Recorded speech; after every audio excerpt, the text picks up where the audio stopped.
Welcome to another edition of FH&P Lawyers Law Talk. I am Clay Williams, and I'm a partner here at FH&P Lawyers. And I'm here with Brett McClelland today, and we're going to be talking about workplace investigations. Welcome, Brett. How are you? Thank you, Clay. I'm doing well. You're an interesting fellow. And so just so our listeners know, through Brett, we have partnered with BC Freestyle and become a sponsor of it. And that's new for us. I think this is our first full year that we've finished up as a sponsorship.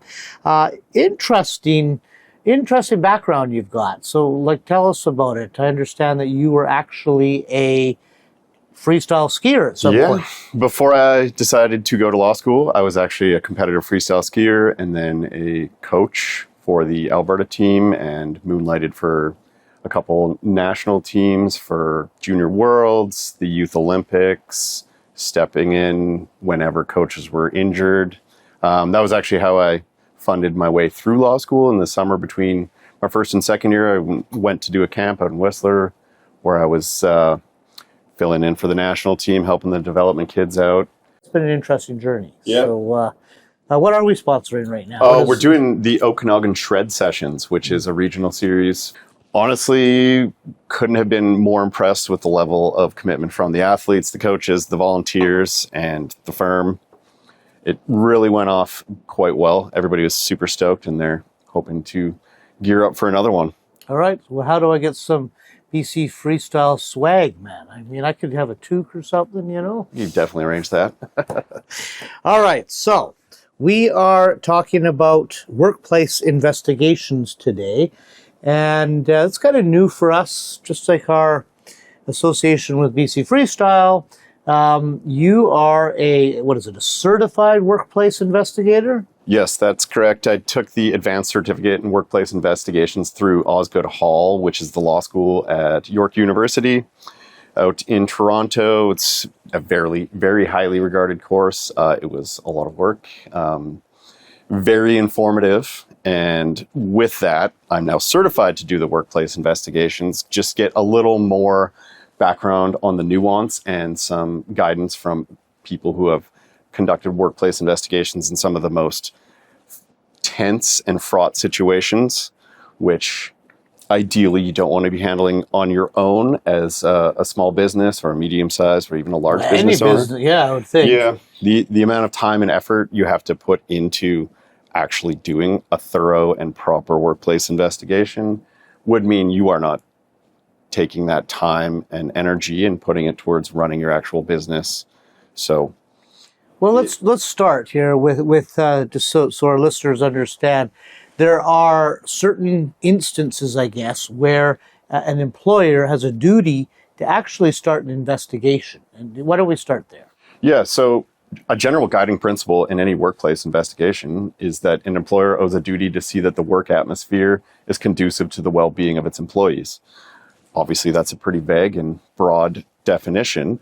So there's a lot of things that are going to fall under that. Is that like WCB or what? That's just work safe now. Yeah, and it comes out through case law and then the BC Human Rights Code, or depending on what organization you're in, you might fall under the Federal Human Rights Code. Mm-hmm. And then there's the common law that is just kind of expanded upon that, like what you should be expecting of your workplace when you go to work. So when somebody is dealing with things like bullying, that would fall under the umbrella term of harassment. And then there's different shades of harassment. Are you just being overly sensitive? Is it a performance-related thing that's coming your way? Or are you being targeted, ostracized, or essentially bullied, which a common thing that's coming up these days, not only in the workplace, but also at school, is what is called mobbing, where you have a bit of a ringleader who picks on somebody. It looks very similar to schoolyard bullying. The impacts are much more damaging, though, because it's your ability to earn an income. All of a sudden, you can't go to work and feel safe, bring money home to your family, pay your bills, because you're being harassed endlessly at work. So this sounds like this is all work safe stuff, and I guess the point to start, or the point I want to make first is, as I understand it, an employer has a duty to investigate when an employee makes allegations that they are being bullied or harassed or mobbed or whatever. So whether you've been served with a formal complaint from one of your employees or a formal grievance, or you just caught wind of it, as soon as you know that something might have happened, you have a duty to investigate it. If you don't, not only are you potentially liable for the poisoned work environment, toxic work environment, or whatever else is happening, but you also might be liable for failing to take any steps to address it, investigate it, and take action to prevent that from happening to that person or from anybody else in your organization going forward. So yeah, you have a positive obligation to investigate and a positive obligation to make sure that you have offered your employees a safe work environment. And so to start, I understand that most of these investigations, you tell me if I'm wrong, okay? But I understand most of these investigations are done in-house or done internally. Is that right? A lot of the time, you can get away with doing an in-house investigation. One thing you want to think about is how big is your company? Do you have a policy in place that says that we will? Don't you? Do you have to have a policy in place now? What you have to do and what you actually do are very different. I think we can appreciate that as litigators. Yes, you should have a policy in place, and your policy probably has something about it being a safe workplace and what you need to do if you have concerns. And who to, if I'm an employee, who to report to, exactly, how I can expect it to be. And depending on how big the company is, you might have somebody who's the HR person who's also responsible for all the accounting side of things and just running the office itself or running the business itself. But that person might, when you're doing an investigation, come up into the very awkward scenario where you're investigating somebody you're very close with. Or yourself, I'll bet, too. Exactly. You know, if the allegations are against the person that usually does the investigation, I would think that'd be a problem, so you know. When you're thinking about whether or not, should I just do this in-house or should I retain somebody outside, there's things you should think about always. You should think about the nature and the severity of the complaint, the people involved, the time and expense that is going to have to go into you conducting the investigation versus anything else, and whether or not you actually feel competent and capable of doing that investigation thoroughly enough that you get to the bottom of the actual issue. There are lots of nuance that goes on. With harassment, there's different types of harassment. We kind of touched on that before, where it could be just what one might consider more standard workplace bullying or schoolyard bullying. And then there's full-on targeted attacks, which can escalate into violence. You got sexual harassment that falls under that. And that doesn't always have to be physically laying hands on somebody. It can be just inappropriate comments, jokes and innuendo, to quid pro quo, to just unwanted attention, and how to try and differentiate what is actually going on can be very cumbersome if you are not apprised, of the law behind what you're trying to investigate and what your actual requirements are. Because your company policy, ideally you have one, that will kind of dictate the top level, but then you'll also want to be understanding of any employment standards, any work safe requirements, any human rights requirements, because sometimes you get into discrimination. You know, I always tell my clients it's tough to be an employer nowadays. There's a lot of rules. So I think what you're saying is, look, you know, you got a duty to investigate. So consider, you know, if you're obviously in a conflict of interest, then you know you can't investigate yourself. Yeah, you should investigate, you know, somebody you're really close with, I guess. But also whether you feel confident or competent, I guess, in doing that investigation. And so that's a good point. I mean, you know, especially, you know, in smaller companies, that's a burden, it's an expense. But having said that, if you're wearing many hats, you know, maybe that's the right way to do it. Because if you don't, what happens? Well, you probably won't get to the heart of the matter. You won't actually address the impetus of the complaint. And what might happen is what could have been something very easy to nip in the bud turns into a full-blown poisoned or toxic work environment, which almost assuredly will end up with you being liable to any damages that the original complainant has suffered. Not just damages in the sense of litigators thinking about that, but also with statutory regimes like WorkSafe. Exactly, and just you're going to have issues with workplace culture. Yeah. Like, just leave aside the legal stuff for a minute. All of a sudden, you have somebody in your small firm making a complaint about one of your managers. You and the manager go back decades. You decide to do the investigation yourself. You're going to have issues because you have some confirmation bias, that you're probably going to be looking for justifications as to why your manager friend did what he did. You're probably going to look at him in a different light versus what the complainant is saying. You might not come at it as objective as an outside person would. You might ask the wrong questions. You might ask the right questions, but wrong, right? As part of a proper investigation, you will have to ask very awkward and uncomfortable questions sometimes. That confirmation, I jump in and just tell war stories here, but that confirmation bias, that's very interesting. I've done it in court cases where we have two experts look at the same set of facts and, they come to completely different conclusions. Yeah. They've gone into it expecting to see something and that's what they find. Very, very interesting stuff. So, yeah. And one thing I think that nowadays in 2025 and the wonderful world we live in, that gets challenging for a lot of businesses is, what is the workplace? Yeah. When do I have to investigate a complaint? Do I have to worry about what my coworkers or employees are saying to each other in a social media chat? Depends. Depends how the social media chat arose. Are you talking about work in there as well? Are you talking about coworkers in a demeaning way? I'm sure we've all heard the horror stories about that. I know the RCMP and the armed forces have had to deal with a few of those chats that have come to light. What about a couple coworkers just going out for drinks? Mm-hmm. When do you, as the employer, have to step in and do an investigation if your coworkers had just gone out for drinks? Depends. Were you going out to celebrate a birthday for another coworker and the firm shut down, everybody went out? Or did they just decide to go out and have some drinks as friends / coworkers? A workplace event as opposed to... Yeah. What if they're just working from home? Mm-hmm. How does the workplace extend to their house? It can, depending on what's happening. What about a work-related conference?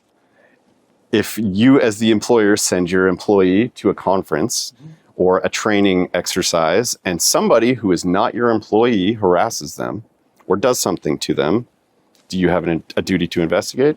I need to know the answer to that. Yes, you do. I do. You very much should. Well, one of the stories that came up, the investigator kind of had posed that exact scenario as a bit of an exercise for us to work through. And the variety of responses we got was kind of amazing because we were involved with people from all varying backgrounds. We had HR professionals, lawyers, cops, ex-Crown prosecutors, and everybody kind of had a different spin on it.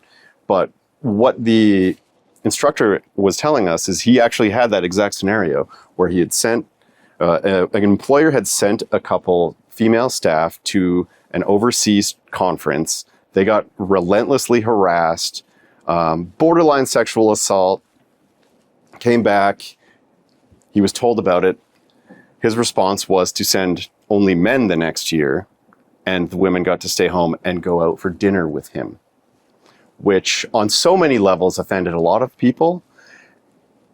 And the real moral of that story is you should probably have investigated that with an independent person originally, because your proposed solution really just threw fuel on the fire. And he ended up getting more complaints out of it. Because now, instead of just dealing with the two people who had to deal with that issue when they were at their overseas conference, he now had all of the women who were saying he was discriminating against them and being sexist, because his response was, I'm going to send them on a multi-$1,000 trip to Europe while I'm going to take you out for dinner. Yeah, that's a conundrum. I could see he's trying to keep them safe, but at the same time leading to another issue, I guess. Yeah, exactly. As they say, no good deed goes unpunished. So I guess if an employer is faced with a complaint like this, then they can always call you and discuss it before engaging with you. Exactly. And sometimes just a second set of eyes on a situation helps, especially when they're an objective person. I wouldn't know anybody beforehand.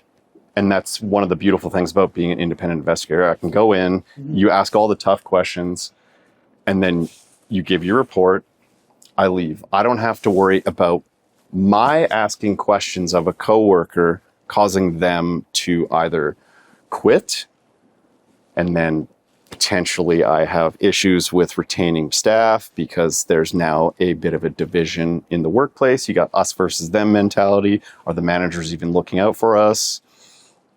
Then you're going to have to deal with problems forevermore, where you now have a reputation out there in your community that you have not only hired people who might be harassing staff or discriminating against staff, but then you did an investigation, which almost assuredly somebody's going to call as cover up.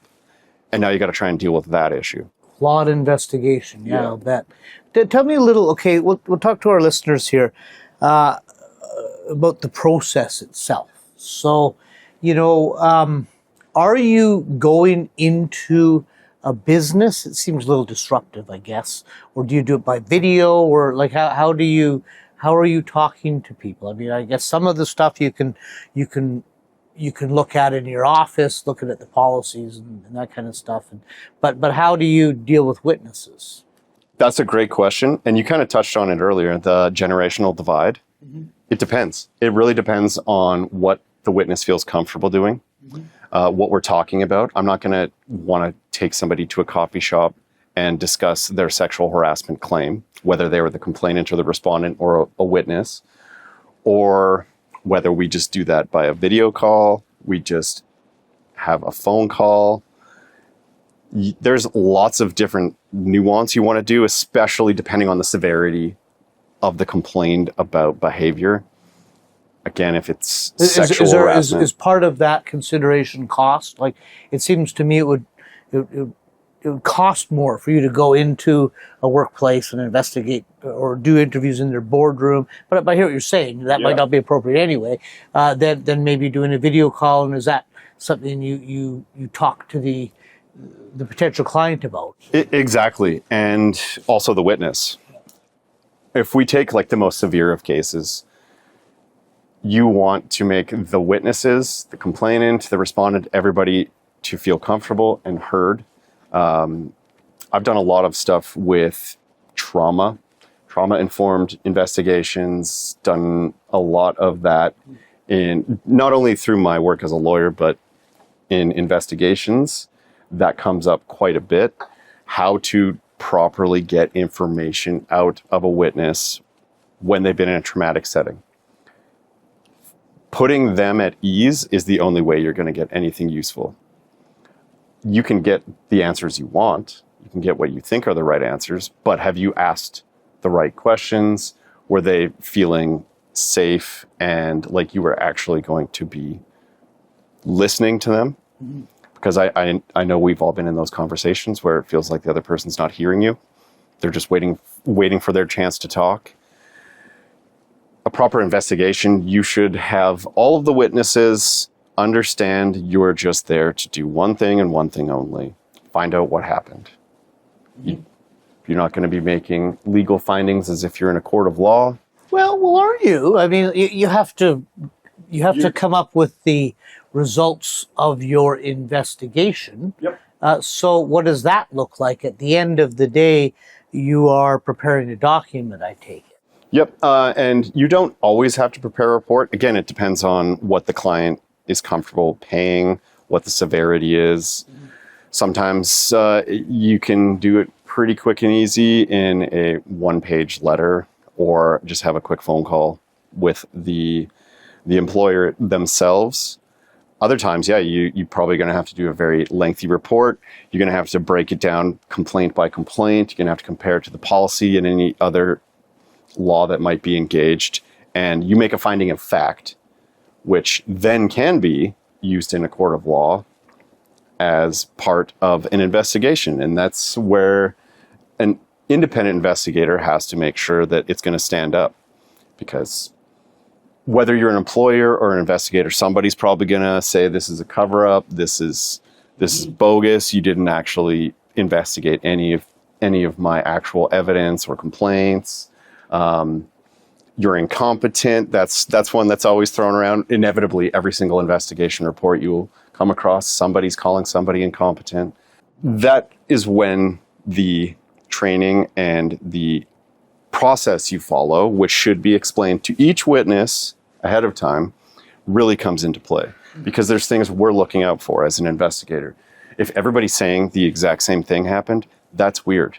To me, that gives me, it's that whiff of collusion, because everybody talks differently. Like, you play the telephone game for 5 people and it's a completely different story by the end. But if everybody's telling me the exact same thing, that kind of gives you a hint that potentially there might be issues with the reliability and the credibility of a witness's recollection and their testimony.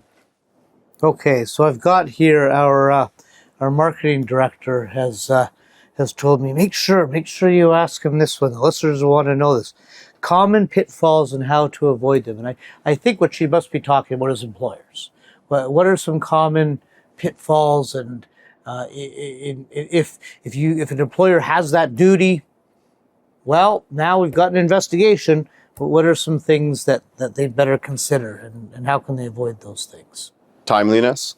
Mm-hmm. You want to make sure you address it quickly. Mm-hmm. You want to make sure you're thorough.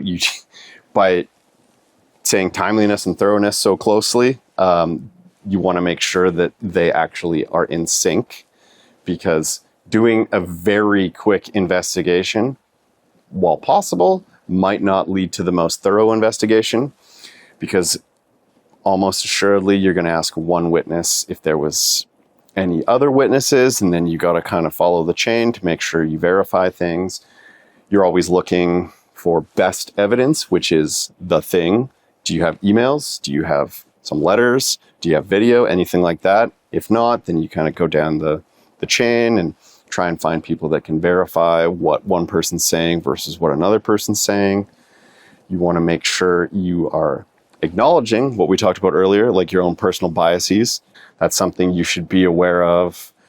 You might slip into trying to find in favor of the person you like more, or you've known longer, or the always classic example of, say, Bob's like 2 years away from retirement. You're going to completely ruin his career if it comes out that he had sexually harassed or was just a bully otherwise at work, or he might be discriminating people. You want to try and be cognizant of any myths and misconceptions about a certain type of people. We kind of already joked about it. Zoomers being overly sensitive. Mm-hmm. Is that a myth or a misconception, or is that a fact? Or a bias on my part? Exactly. Those are things you need to be thinking about. And the always tough, and I think a lot of lawyers struggle with it, credibility versus reliability, right? You can firmly, to your core, believe something is true, and that be completely false, right? You are not an uncredible witness, you're just an unreliable witness. How do you determine that? Thank you, Brett, for telling us all about workplace investigations. This is an important topic. And so if you've got any questions, if you need any assistance, call Brett, and we'll put his number under the screen for you. So thank you, Brett. And until next time, thanks for listening.